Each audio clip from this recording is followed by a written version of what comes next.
এখানে যারা আগত মুসল্লি যারা রয়েছেন, যারা শরীফ ওসমান হাদির জানাজা পড়ার জন্য মূলত এসেছেন, আপনারা জানেন এর আগেও আমি জানিয়েছিলাম যে 11টা 40 মিনিটের দিকে এই সংসদ ভবনের দক্ষিণ প্লাজার যে প্রাঙ্গণ সেটি খুলে দেওয়া হয় এবং উন্মুক্ত চত্বর খুলে দেওয়ার সাথে সাথে এখানে অনেক মানুষ প্রবেশ করে এবং এই মুহূর্তে আর 40 মিনিটের মতো সময় আছে জানাজা পড়ানোর জন্য।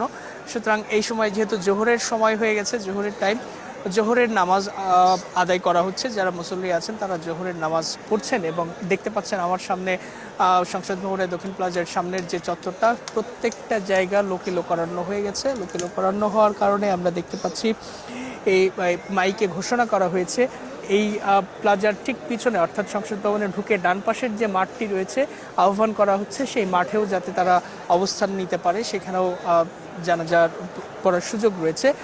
এর বাইরে মানিক মিয়া এভিনিউর যে রাস্তা বা প্রধান সড়ক, সেই প্রধান সড়কে মিছিল নিয়ে এখন পর্যন্ত সাধারণ মানুষ, বিভিন্ন শ্রেণী পেশা, বিভিন্ন বয়সী মানুষ তারা এসে জড়ো হচ্ছেন এবং তারা আসছেন। বলা যায় যে মানুষের স্রোত এসে মিলিত হয়েছে আজকে এই মানিক মিয়া এভিনিউতে। প্রত্যেককে মিছিল নিয়ে আসছেন, সাথে বাংলাদেশের পতাকা।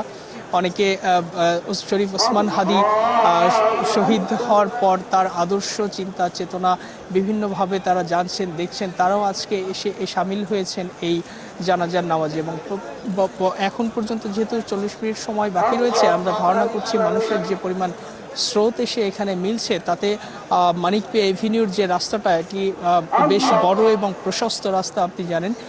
ধারণা করা হচ্ছে যে এই পুরো সড়ক আজকে লোকে লোকারণ্য হয়ে যাবে এবং মানুষের স্রোত আজকে এখানে এসে মিলিত হবে। ইতিমধ্যেই হাদির লাশ যে সরোয়ার্দী উদ্যান থেকে যে পরবর্তীতে হৃদরোগ ইনস্টিটিউটে নেওয়া হয় এবং তার মরদেহ গোসলের পর ইতিমধ্যেই এই দক্ষিণ প্লাজায় আনার প্রক্রিয়ার শেষের দিকে।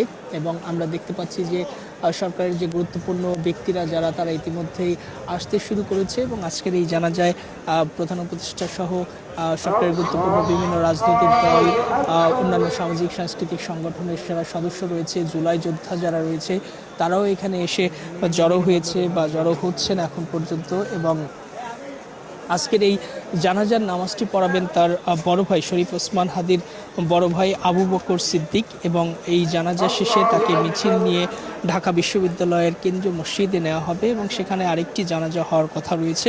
সেটি হওয়ার পরে জাতীয় কবি কাজী নজরুল ইসলামের যে কবর রয়েছে কেন্দ্রীয় মসজিদের পাশে